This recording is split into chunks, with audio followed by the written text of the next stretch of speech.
ऐसी app download की जो विशेष पूरी करती थी और उनकी विश वाकई पूरी हो गई। लेकिन 24 घंटे बाद इस ऐप ने उनके साथ जो किया वो आपने कभी सोचा भी नहीं होगा और इस ऐप के पीछे का सच सुनकर आपके होश उड़ जाएंगे। कहानी की शुरुआत में हमें एक लड़की को दिखाया जाता है जो एक दीवार पर अपना नाम और डेट ऑफ बर्थ लिखती है और फिर अपने मोबाइल में एक वीडियो रिकॉर्ड करते हुए कहती है कि मेरी ख्वाहिश है कि तुम सब मर जाओ। ये कहकर वो एक कटर से अपना गला काट लेती है। सीन शिफ्ट होता है और हम एक लड़की सिया को देखते हैं जो अपने फ्रेंड जियोन वू के साथ स्कूल जा रही होती है। वो दोनों एक ही बिल्डिंग में रहते थे। स्कूल में हम उनके दो और फ्रेंड्स नारी और ह्योन वुक और हाजून को देखते हैं। कुछ देर बाद टीचर क्लासरूम में आते हैं और एग्जाम्स के रिजल्ट्स बताते हैं। वो बताते हैं कि हाजून को फुल मार्क्स मिले हैं और साथ ही साथ ह्योन वुक को भी फुल मार्क्स मिले हैं। ये सुनकर पूरी क्लास हैरान रह जाती है क्योंकि ह्योन वुक के आज से पहले कभी भी फुल मार्क्स नहीं आए थे। यहाँ ह्योन वुक खुद भी काफी हैरान था। तभी उसके मोबाइल पर एक गिरिगो नाम के ऐप से एक मैसेज आता है जिसमें लिखा था कि आपकी विश पूरी हो गई है। क्लास के बाद उसके फ्रेंड्स उससे इस बारे में पूछते हैं जिस पर ह्योन वुक उन्हें भी उस गिरिगो ऐप के बारे में बताते हुए कहता है कि ये ऐप इंसान की विश पूरी करता है। ये सुनकर जियोन वू भी इस ऐप को प्ले स्टोर पर ढूंढने लगता है मगर ह्योन वुक बताता है कि ये ऐप प्ले स्टोर पर अवेलेबल नहीं है। ये कहकर वो उन सबको उस ऐप का लिंक सेंड करता है और बताता है कि उस ऐप को चलाने के बाद स्क्रीन पर कैमरा ऑन होगा, तब तुम्हें एक पेपर पर अपना नाम और डेट ऑफ बर्थ लिखकर वीडियो बनाकर अपनी विश मांगनी होगी। मगर उसकी उस बात पर कोई भी यकीन नहीं करता और सब वहाँ से चले जाते हैं। सबके जाने के बाद ह्योन वुक दोबारा से उस ऐप को खोलता है जिस पर अब 23 घंटे का टाइमर चल रहा था मगर वो इस पर ज्यादा ध्यान नहीं देता। इसके बाद वॉशरूम में हम सिया और नारी को देखते हैं जिनकी बातों से हमें पता चलता है कि नारी ह्योन वुक को ज्यादा पसंद नहीं करती थी। कल ह्योन वुक का बर्थडे है जिस पर नारी कहती है कि मैं उसके बर्थडे पार्टी पर नहीं जाऊंगी। सीन कट होता है और हम सिया को स्पोर्ट्स हॉल में देखते हैं। सिया एक एथलीट थी और आज ही उसे पता चलता है कि वो नेशनल टीम में सिलेक्ट हो गई है। उसकी कोच उससे कहती है कि अब से तुम्हें बहुत ज्यादा ट्रेनिंग करनी होगी। इधर स्कूल में हम ह्योन वुक को देखते हैं। तभी उसे सिया की कॉल आती है जिसमें नारी, जियोन वू, सिया और हाजून सब उसका मजाक बना रहे होते हैं और कह रहे होते हैं कि वो लोग ह्योन वुक की बर्थडे पार्टी पर जाना नहीं चाहते। ये सब सुनकर ह्योन वुक को काफी गुस्सा आता है। जब वो दोबारा सिया को कॉल करता है तो वो कॉल पिक नहीं करती क्योंकि उसका मोबाइल उसके लॉकर में पड़ा था। तो फिर सिया के नंबर से ह्योन वुक को कॉल किसने की और कैसे की?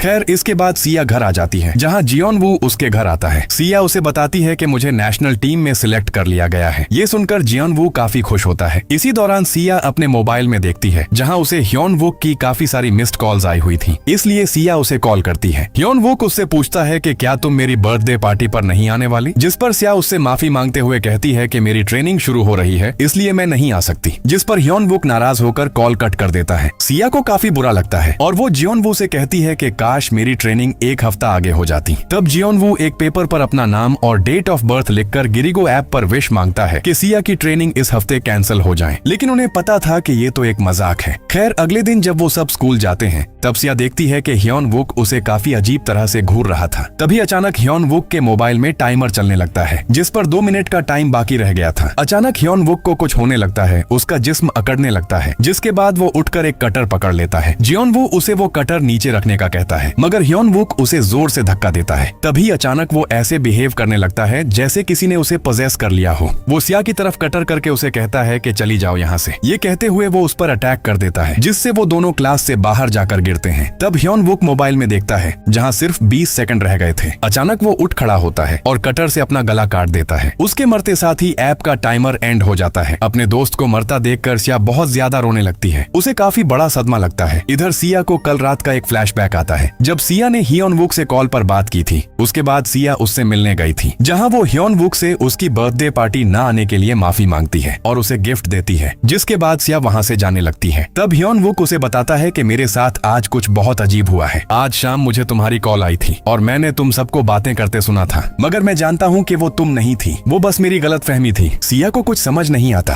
खैर सीन फिर से प्रेजेंट में आता है जहाँ सिया अपनी कोच के गले लगकर रो रही थी। कोच उससे कहती है कि तुम्हें आराम करना चाहिए, मैं तुम्हारी ट्रेनिंग कैंसिल कर दूंगी। जाते हुए सिया को याद आता है कि जियोन वू ने भी यही सेम विश मांगी थी कि उसकी ट्रेनिंग कैंसिल हो जाए। तब सिया फौरन पीछे मुड़ती है और कोच से ट्रेनिंग कैंसिल ना करने का कहती है। तभी अचानक ऊपर से कोई चीज आकर उसके के सामने गिरती है, जिससे सिया बुरी तरह डर जाती है। उधर ह्योनवुक को उस ऐप से मैसेज आता है कि आपकी विश पूरी हो गई है। सिया भागकर जियोनवू के पास जाती है और देखती है कि उसका भी 24 घंटे का टाइमर स्टार्ट हो चुका था, क्योंकि जियोनवू की अभी अभी विश जो पूरी हुई थी। इसके बाद से अपने तीनों दोस्तों को बताती है कि ये ऐप रियल है। ह्योनवुक की विश पूरी होते साथ ही उसका भी टाइमर स्टार्ट हो गया था और अब जियोनवू की विश पूरी होते ही उसका भी टाइमर स्टार्ट हो गया है, जिस पर नारी कहती है कि हो सकता है कि किसी ने उसका मोबाइल हैक किया हो। सिया कहती है कि नहीं, ऐसा नहीं हो सकता, कोई मोबाइल हैक करके किसी की जान नहीं ले सकता। इस बात पर सिया और नारी में बहस हो जाती है। इसी दौरान हाजुन ग्योनवू के मोबाइल से उस गिरिगो ऐप को रीसेट करने की कोशिश करता है, मगर वो रीसेट करने के बाद भी टाइमर बंद नहीं होता। वो सब डिसाइड करते हैं कि आज वो सब मिलकर सिया के घर जाकर इस ऐप के बारे में पता लगाएंगे। खैर, जिसके बाद वो सब अपने अपने घर चले जाते हैं। घर आकर जियोनवू को सिया की कॉल आती है। कॉल पर सिया नारी के साथ मिलकर जियोनवू की बुराई कर रही थी। ये सुनकर जियोनवू फौरन सिया के अपार्टमेंट में जाता है और देखता है कि सिया तो वॉशरूम से निकल रही थी। तो फिर आखिर ये सब क्या हो रहा है, वो सिया को भी इस बारे में बताता है। यहाँ सिया उसे बताती है कि ह्योनवुक ने भी यही कहा था कि उसे मेरी कॉल आई थी। खैर, इसके बाद सब दोस्त सिया के घर में इकट्ठा होते हैं, जहाँ हाजुन उस गिरिगो ऐप को हैक करने की कोशिश करता है और वो इसमें कामयाब भी हो जाता है। तभी अचानक जियोनवू की आंख में कुछ चुभने लगता है। वो जोर जोर से अपनी आंखें रगड़ने लगता है। तब वो खिड़की की तरफ देखकर इशारा करने लगता है। इसी दौरान नारी अपने मोबाइल से वीडियो रिकॉर्ड करने लगती है। अचानक से जियोनवू पजेस हो जाता है और अपनी उंगली से अपनी आंख में कट लगा देता है। वो बार बार एक ही बात कह रहा था कि चली जाओ यहाँ से। तभी उसे एक लड़की का भूत दिखाई देता है, जिसके साथ ही जियोनवू पूरी तरह से पजेस हो जाता है। हाजुन उसे संभालने की कोशिश करता है। इसी बीच हम देखते हैं कि उस ऐप का टाइमर दोबारा स्टार्ट हो गया था। सिया एम्बुलेंस को कॉल करती है। तब पजेस जियोनवू उसे एक थप्पड़ मारकर जमीन पर गिरा देता है, जिसके बाद वो हाजुन को गले से पकड़कर उसे मारने लगता है। जियोनवू उससे कहता है कि सब तुम्हारी वजह से मरेंगे, तुम्हें इस सब में अपनी टांग नहीं अड़ानी चाहिए थी। वो हाजुन को जान से मारने ही वाला था कि तभी पीछे से सिया उस पर अटैक कर देती है, जिसके साथ ही जियोनवू बेहोश हो जाता है। जिसके बाद हॉस्पिटल में नर्स सिया को बताती है कि जियोनवू अभी होश में नहीं आया, हम पूरी कोशिश कर रहे हैं उसे बचाने की। दूसरी तरफ हाजुन उस गिरिगो ऐप के बारे में रिसर्च कर रहा था। तभी उसे उसकी बहन की कॉल आती है, जो कि एक शामन थी। वो उसे कहती है कि इस ऐप से दूर रहो, इसी की वजह से तुम्हारा दोस्त मारा गया है। वो कहती है कि तुम लोग बहुत बड़ी मुसीबत में फंस गए हो, ये एक बहुत खतरनाक कर्स है। हाजुन कहता है कि भला एक मोबाइल से कैसे कर्स फैलाया जा सकता है, जिस पर उसकी बहन कहती है कि ये कर्स किसी पेंटिंग, खत, फोटो या वीडियो पर भी हो सकता है। वो कहती है कि मैं तुम्हारी मदद कर सकती हूँ, इसके लिए तुम्हें मुझसे मिलना होगा। तभी अचानक उसे कुछ गलत होने का एहसास होता है, इसलिए वो फौरन हाजुन को सिया के पास जाने का कहती है। हाजुन जल्दी से सिया के पास जाने के लिए निकल जाता है। उधर सिया जियोनवू को बचाने के लिए उस ऐप पर विश मांगती है कि जियोनवू को ठीक कर दो। तभी हाजुन भी वहाँ पहुँच जाता है और कहता है कि ये तुमने क्या कर दिया। सिया उसे बताती है कि जिस दिन ह्योनवुक मरा था उस दिन वहाँ पर कोई इविल एंटिटी मौजूद थी और जियोनवू को भी मेरे घर में वही एंटिटी दिखाई दी थी, यानी जिसकी विश पूरी होती है उसे वो एंटिटी दिखाई देती है। जब मेरी विश पूरी होगी तब मुझे भी वो एंटिटी दिखेगी, तभी पता चलेगा कि ये ताकत क्या है और हम उसका हल ढूंढ पाएंगे। तभी उसके मोबाइल पर ऐप का टाइमर स्टार्ट हो जाता है, जिसके साथ ही जियोनवू को होश आ जाता है। दूसरी तरफ नारी सिया के घर जाती है और वहाँ जियोनवू का मोबाइल ढूंढती है, क्योंकि जब वो पजेस हुआ था तब उसका मोबाइल वहीं गिर गया था। यहाँ जियोनवू के मोबाइल पर 14 घंटे का टाइमर बाकी था। इधर हम देखते हैं कि नारी के मोबाइल पर भी वो ऐप डाउनलोड था, मगर उसका टाइमर 21 घंटे पर ही रुका हुआ था, यानी नारी ने भी कोई विश मांगी थी, मगर उसका टाइमर रुका कैसे। तभी अचानक जियोनवू का टाइमर भी रुक जाता है। अब यहाँ ये सब क्या हो रहा है ये हमें आगे पता चलेगा। खैर, दूसरी तरफ हाजुन सिया को अपनी बहन के पास ले जाने लगता है। टैक्सी ड्राइवर रास्ते में ही गाड़ी रोक देता है, क्योंकि उसे रास्ता समझ नहीं आ रहा था, इसलिए वो दोनों पैदल ही जंगल के रास्ते आगे बढ़ने लगते हैं। काफी देर चलने के बाद वो लोग फाइनली हाजुन की बहन के घर पहुंच जाते हैं, जहां हाजुन की बहन का हस्बैंड दरवाजा खोलता है। इसी बीच सिया को जियोनवू की कॉल आती है, जो उससे कहता है कि मैं आईसीयू से बाहर आ गया हूँ, तुम मुझसे मिलने क्यों नहीं आई। तभी हाजुन की बहन मीरा को कुछ गलत होने का एहसास होता है। वो बाहर आकर सिया से कहती है कि उसका जवाब मत देना। तभी अचानक सिया पजेस हो जाती है। मीरा उसे मोबाइल नीचे रखने का कहती है, मगर वो अपनी जगह से हिल नहीं पा रही थी। तब वो एक रस्सी की मदद से उसके हाथ से मोबाइल छुड़वा देती है। मीरा हाजुन को बताती है कि सिया एक बुरी आत्मा के कब्जे में है, मुझे रिचुअल करके उसे वापस लाना होगा। वो उसे रूम में बिठाकर कहती है कि जब तक रिचुअल पूरा ना हो जाए तुम यहाँ से हिलना मत। जिसके बाद वो अपने हस्बैंड के साथ मिलकर रिचुअल स्टार्ट कर देती है। तभी सिया की आंख खुल जाती है। वो खुद को एक अजीब सी जगह पर पाती है, जहाँ मीरा आकर उसे बताती है कि इस वक्त हम उस आत्मा की दुनिया में हैं, यानी उस आत्मा ने सिया की सोल को अपनी दुनिया में कैद कर लिया था। मीरा कहती है कि इस दुनिया से निकलने के लिए तुम्हें मेरे साथ 3 दरवाजे पार करने होंगे, जो दरवाजे रिचुअल की मदद से मीरा और उसका हस्बैंड बनाएंगे। जिसके बाद उसका हस्बैंड 3 अगरबत्तियों में से एक अगरबत्ती जला देता है, यानी पहला दरवाजा बना देता है। दरवाजे को पार पार करने से पहले मीरा उसे कहती है कि तुम्हें पीछे मुड़कर हरगिज नहीं देखना। अगर तुमने मुझे देख लिया तो एंटिटी भी मुझे देख लेगी। तुम्हें अकेले ही अपने डर को फेस करना होगा। वो उसे कहती है कि ये धागा जब तक तुम्हारी कलाई पर बंधा हुआ है तब तक तुम सेफ हो। जिसके बाद मीरा एक मास्क पहनती है और तभी आत्मा की दुनिया में मीरा गायब हो जाती है। जिसके बाद सिया पहला दरवाजा खोलकर उसमें एंटर हो जाती है। वो सीधा अपने स्कूल जा पहुंचती है। फिर वो अपने मोबाइल की टॉर्च ऑन करके दूसरा दरवाजा ढूंढने लगती है। तभी उसके पीछे ह्योंग वुक का गोस्ट आ जाता है, जिससे डरकर सिया भागने लगती है। तभी उसके बिल्कुल सामने फिर से ह्योंग वुक आ जाता है और उसके सामने ही अपना गला काट देता है। तब सिया डरती नहीं है और उससे कहती है कि तुम असली नहीं हो। ये कहकर वो वहाँ से भागने लगती है। तब उसे दूसरा दरवाजा मिल जाता है और वो उसे खोल लेती है। इधर असली दुनिया में मीरा अपने हस्बैंड को दूसरी अगरबत्ती जलाने का कहती है, जिसके साथ ही सिया दूसरे दरवाजे में पहुंच जाती है, जहां उसे उसके मॉम डैड दिखते हैं जो एक कार एक्सीडेंट में मर गए थे। उन्हें देखकर सिया इमोशनल हो जाती है, मगर फिर भी वो आगे बढ़ने लगती है। तभी उसकी मॉम पीछे से उसका पांव पकड़ लेती है और उसे इमोशनल ब्लैकमेल करने लगती है। उधर असली दुनिया में अगरबत्ती बुझने लगती है, इसलिए मीरा का हस्बैंड उसे वापस आने का बोलता है, क्योंकि अगर अगरबत्ती बुझ गई और दरवाजा बंद हो गया तो मीरा भी उस आत्मा की दुनिया में कैद हो जाएगी। मगर मीरा सिया को अकेले छोड़ना नहीं चाहती थी। उधर सिया की मॉम उसे इमोशनल ब्लैकमेल कर रही थी, मगर सिया उसे इग्नोर करके भागकर तीसरा दरवाजा खोल लेती है, जिसके साथ ही सिया वापस असली दुनिया में आ जाती है, जहां उसके सामने हाजुन और मीरा का हस्बैंड बैठे हुए थे। तब सिया उनसे मीरा के बारे में पूछती है, जिस पर वो बताते हैं कि वो आराम कर रही है। मगर तभी सिया को मीरा की आवाज सुनाई देती है, जो उससे कह रही थी कि यही वो तीसरा दरवाजा है, ये असली दुनिया नहीं है।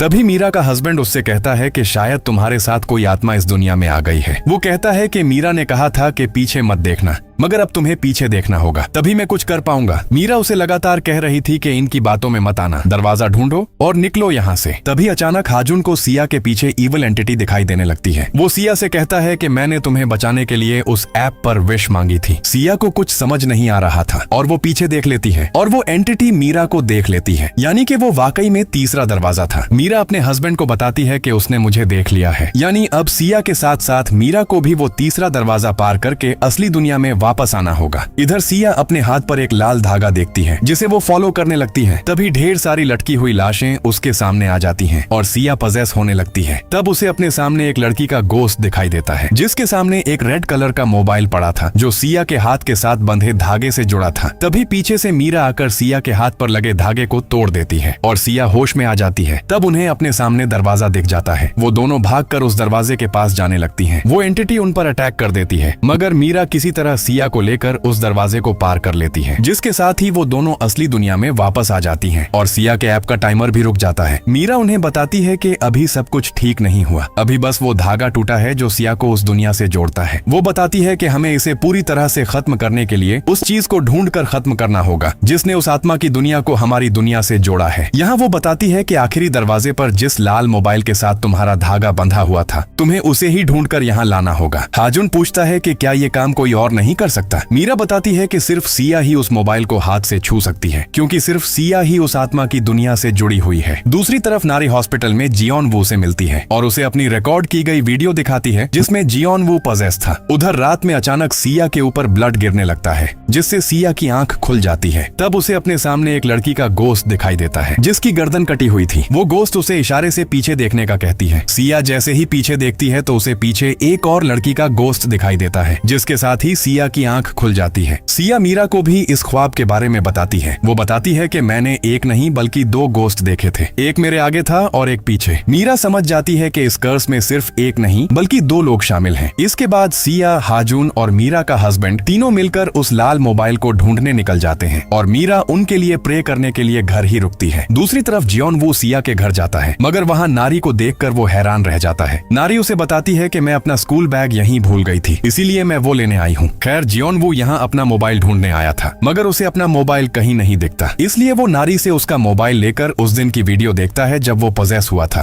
ताकि उसे वीडियो में पता चल सके कि उसका मोबाइल कहाँ गिरा था, मगर उसे वीडियो में भी कुछ नहीं दिखता। दूसरी तरफ सिया, हाजुन और मीरा का हस्बैंड ह्योन वुक का लैपटॉप चेक करते हैं, ताकि उन्हें गिरिगो ऐप के बारे में कोई सुराग मिल सके। हाजुन उसके लैपटॉप पर एग्जाम से एक दिन पहले की हिस्ट्री चेक करता है, ताकि पता चल सके कि उसे ये ऐप कहाँ से मिला, जिससे उन्हें ये पता चलता है कि एग्जाम से कुछ दिन पहले हयोन वुक ने एक चैटिंग ऐप कई बार यूज किया था। वो जैसे ही उसे चलाते हैं तभी उस पर एक कॉल आ जाती है। वो लोग माइक ऑफ करके कॉल पिक करते हैं। कॉल पर एक लड़का था जो हयोन वुक को बुरा भला कह रहा था। तब हाजुन हयोन वुक बनकर मैसेज करके पूछता है कि तुम इतने डरे हुए क्यों हो। तब वो लड़का बताता है कि यहाँ सब लोगों को लग रहा है कि तुम मर गए हो। ये सुनकर मैं बहुत ज्यादा डर गया था। वो बताता है कि मैंने उस चीज का इंतजाम कर दिया है जिसका तुमने मुझे कहा था। बताओ तुम्हें कब तक वो चाहिए। जिस पर वो कहते हैं कि अभी मिल सकता है क्या। वो लड़का एक एड्रेस बताकर 1 घंटे में मिलने का कहता है। इसलिए वो सब वहाँ जाने के लिए निकल जाते हैं। उन्हें वो लड़का दिख जाता है। मीरा का हस्बैंड बहाने से उसके पास जाता है। उसे देखते ही वो लड़का वहाँ से भागने लगता है। तब वो तीनों उसे पकड़ने उसके पीछे भागते हैं। भागते भागते वो लड़का एक छत पर चढ़ जाता है और सीढ़ी भी नीचे गिरा देता है। मगर सिया एक एथलीट थी, इसलिए वो एक लंबी जंप लगाकर उसे पकड़ लेती है। हाजुन और मीरा का हस्बैंड भी ऊपर आ जाते हैं। वो लोग उस लड़के से पूछते हैं कि तुम हयोन वुक को कैसे जानते हो। तब वो लड़का बताता है कि मैं तो बस हयोन वुक को दवाइयां देता था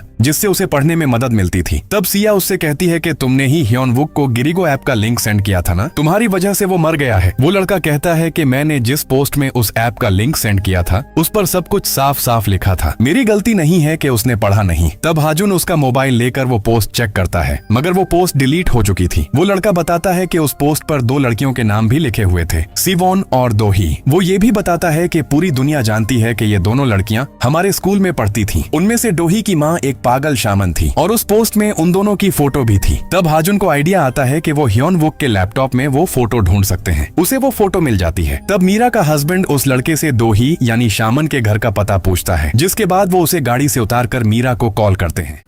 काय मस्त डिजाइन बनाया रे, ऑनलाइन डालना, वायरल होगा। कैसे? गूगल जेमिनी से पूछते हैं। बिना प्रोफेशनल इक्विपमेंट के एकदम एस्थेटिक ज्वेलरी वीडियो कैसे बनाएं? ज्वेलरी के लिए नेचुरल सनलाइट बेस्ट रहती है। 90 डिग्री एंगल से शूट करें। वीडियो बनाने के लिए कुछ आइडियाज दूं?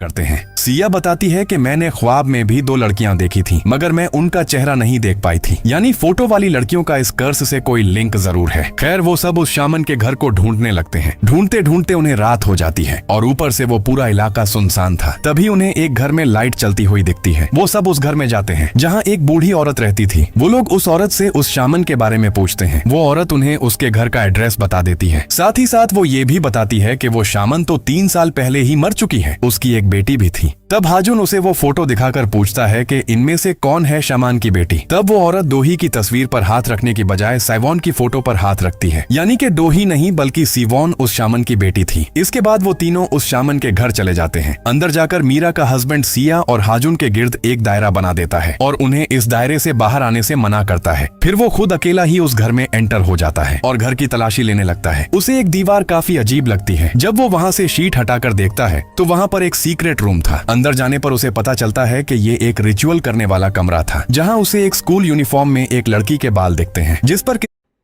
हैं। अंदर जाकर मीरा का हस्बैंड सिया और हाजुन के गिर्द एक दायरा बना देता है और उन्हें इस दायरे से बाहर आने से मना करता है। फिर वो खुद अकेला ही उस घर में एंटर हो जाता है और घर की तलाशी लेने लगता है। उसे एक दीवार काफी अजीब लगती है। जब वो वहाँ से शीट हटाकर देखता है तो वहाँ पर एक सीक्रेट रूम था। अंदर जाने पर उसे पता चलता है कि ये एक रिचुअल करने वाला कमरा था जहाँ उसे एक स्कूल यूनिफॉर्म में एक लड़की के बाल दिखते हैं जिस पर किसी किस्म का रिचुअल किया गया था। बाहर सिया को अचानक वही गोश्त दिखाई देती है। सिया उस दायरे से निकलकर उसके पीछे जाने लगती है। उसके पीछे हाजुन भी उस दायरे से बाहर आ जाता है। वो एंटिटी सिया को एक दीवार तक ले आती है और वो सिया को अपनी उंगली से जमीन की तरफ इशारा करती है। सिया उस जगह से मिट्टी हटाती है तो उसे वहाँ पर उसके स्कूल का यूनिफॉर्म और एक फोटो मिलती है जिसमें और कोई नहीं बल्कि दोही और साइवॉन थी। जिसके बाद वो मीरा को कॉल करके भी इस बारे में बताते हैं। वो फोटो देखकर मीरा कहती है कि इस फोटो में जो विंडो है वो आत्मा अपनी दुनिया में सिया को उस जगह लेकर गई थी। वो कहती है कि इन दोनों में से किसी एक लड़की ने उस लाल मोबाइल से उस जगह पर वीडियो शूट की होगी, इसलिए हमें पहले उस लाल मोबाइल को ढूंढना होगा। मगर इसके लिए उन्हें अब उस वीडियो को ढूंढना होगा ताकि उस वीडियो की मदद से पता लगा सकें कि वो वीडियो कहाँ शूट हुआ था। इसलिए सिया और हाजुन स्कूल जाकर स्कूल के सर्वर से गिरिगो ऐप से भेजी हुई वीडियोस चेक करने लगते हैं। उन वीडियोस के बीच उन्हें नारी की भी विश वाली एक वीडियो मिल जाती है जिसमें वो कह रही थी कि मुझे 2 लोगों को मरते देखना अच्छा लगेगा, पहला हयोन वुक को और दूसरा जो मेरे पीछे लड़का बैठा है उसे। ये देखकर सिया हैरान हो जाती है और सोचती है कि अगर नारी ने विश मांगी थी तो वो अब तक जिंदा कैसे है। इसके बाद हमें हयोन वुक के मरने से 1 एक रात पहले नारी का फ्लैशबैक दिखाया जाता है, जहां वो अपने फ्रेंड्स के साथ क्लब में पार्टी कर रही थी। उनकी बातों के दौरान हमें पता चलता है कि नारी ह्योन वुक से बिलावजह ही नफरत करती है। यहाँ नारी उन्हें भी उस गिरिगो ऐप के बारे में बताती है। वो कहती है कि वो बेवकूफ ह्योन वुक कहता है कि ये ऐप विशेष पूरी करता है, जिस पर उसका दोस्त कहता है कि ये ऐप वाकई ही में रियल है। जो भी इससे विश मांगता है उसे बदले में अपनी जान देनी पड़ती है। ये सुनकर नारी सीरियस हो जाती है। तब वो लड़का उसका मजाक बनाते हुए कहता है कि तुम अभी भी बच्ची हो, तुम इसे सच कैसे समझ सकती हो। इस बात पर नारी को गुस्सा आ जाता है और वो नशे की हालत में उठकर उस ऐप पर विश मांगती है कि मैं हायन वुक और पीछे बैठे उस लड़के को मरते देखना पसंद करूंगी। जिसकी अगली सुबह जब वो स्कूल गई तो ह्योन वुक वाकई में मर चुका था। तभी उसके मोबाइल पर गिरिगो ऐप की तरफ से मैसेज आता है कि आपकी विश पूरी हो चुकी है और साथ ही उसका 24 घंटे का टाइमर स्टार्ट हो जाता है। इस सब से नारी काफी ज्यादा डर जाती है। उसी वक्त जियोन वू की विश भी पूरी हो गई थी। जब वो सब बातें कर रहे थे तब नारी अपना मोबाइल चेक करती है तो उसका टाइमर रुक गया था। ये देखकर वो काफी शॉक्ड हो जाती है, जिसके बाद वो अपनी उस दोस्त से मिलने जाती है जो उस रात क्लब में मौजूद थी। जहाँ जाकर उसे पता चलता है कि उसका दोस्त भी मर चुका है। तब नारी उससे इस ऐप के बारे में पूछती है, जिस पर वो बताती है कि ये ऐप एक साइवॉन नाम की लड़की ने बनाया था। उसने अपनी दोस्त डोही को बदनाम किया था, जिस वजह से डोही ने सुसाइड कर ली और कहा जाता है कि इस ऐप की वजह से साइवॉन भी मर गई। वो कहती है कि अगर तुम्हें गिरिगो ऐप के बारे में जानना है तो तुम्हें डोही के बारे में नहीं बल्कि शामन की बेटी सीवॉन के बारे में जानना चाहिए। और उस दिन जब सब दोस्त सिया के घर इकट्ठे हुए थे, उस दिन जियोन वू के साथ साथ नारी को भी वो गोश्त दिखाई दिया था। सिया के विश मांगने के बाद नारी हॉस्पिटल में जियोन वू से मिलने आई थी। उस रात वो सिया के रूम में गई थी, जहाँ उसे पता चला कि सिया ने भी विश मांगी है और यहाँ नारी ने एक बहुत बड़ी पहेली सॉल्व कर ली थी। दरअसल जब कोई शख्स विश मांगता है तो उसका टाइमर स्टार्ट हो जाता है, मगर उस टाइमर के दौरान अगर कोई दूसरा शख्स विश मांग ले तो पहले शख्स का टाइमर रुक जाएगा जबकि दूसरे शख्स का स्टार्ट हो जाएगा। जैसे नारी की विश पूरी होने के बाद उसका टाइमर स्टार्ट हुआ था, मगर उसके कुछ देर बाद जियोन वू की भी विश पूरी हो गई थी और जियोन वू का टाइमर स्टार्ट हो गया और नारी का टाइमर रुक गया। और फिर जब सिया ने विश मांगी तब जियोन वू का टाइमर रुक गया। मगर हाँ, टाइमर तो रुक जाता है लेकिन उस आत्मा की दुनिया से कनेक्शन पूरी तरह से नहीं टूट पाता, जिसकी साफ एग्जाम्पल ये थी कि उस दिन टाइमर रुकने के बाद भी नारी को वो आत्मा दिखाई दे रही थी। खैर उस रात नारी सिया को मैसेज करती है कि मुझे टाइम को रोकने का तरीका पता चल चुका है, मगर मैसेज सेंड करने से पहले ही उसे जियोन वू के मोबाइल पर सिया के मैसेजेस आने लगते हैं, जिस पर वो जियोन वू से कह रही थी कि मुझे पता चल गया है कि टाइम को कैसे रोकना है, मगर तुम ये बात नारी को मत बताना। ये सुनकर नारी को बहुत बुरा लगता है और उसे काफी गुस्सा भी आता है, मगर यहाँ ये बात साफ है कि ये मैसेजेस सिया ने नहीं भेजे, वो इविल एंटिटी ही ये सब कुछ कर रही है, जैसे ह्योन वुक और जियोन वू के साथ भी ये हुआ था। खैर गुस्से में नारी ने उसे मैसेज सेंड नहीं किया था, जिसके बाद वो सिया के घर जाती है चेक करने के लिए कि उसे क्या पता चला है, मगर उसे कुछ भी पता नहीं चलता। जिसके बाद वो वहीं पर बेड पर लेट जाती है। लेटे हुए एक लाल धागा नारी की आंख में चला जाता है। जब सुबह उसकी आंख खुली तो दरवाजे पर जियोन वू आया था, जहाँ जियोन वू उसे बताता है कि मैंने उस दिन यहाँ एक लड़की का भूत देखा था, जिसके चेहरे की